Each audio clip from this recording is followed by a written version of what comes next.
Hi, my name is Luxin. Hi, my name is Angel. On October 2nd, 2019, U.S. Democratic Senator and 2020 presidential candidate Elizabeth Warren proposed her plan to impose a tax on corporate lobbying.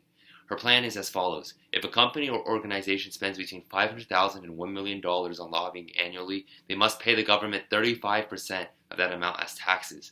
This tax rate is increased to 60% if the amount is between $1 million and $5 million and 75% if the amount is over $5 million.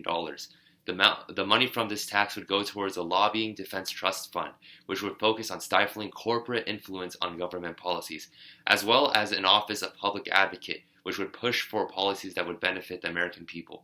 This tax mostly impacts the legislative branch, as lobbyists are primarily interested in influencing members of Congress. If this tax was implemented, corporations would have less incentive to spend money on lobbying, which would, in the short term, reduce corporate influence on the legislative branch. In the long term, because corporations would have less power over members of Congress, future legislation would eventually reflect the interests of the American people. This tax matters because it would influence how we Americans are represented in Congress. Currently, politicians consult lobbyists for policy ideas, ways to pass legislation, and the support from their sponsor. Because corporate lobbyists are especially powerful and influential, Congress tends to favor the interests of big business over the interests of American citizens. By reducing this power, Americans would have better representation in the government.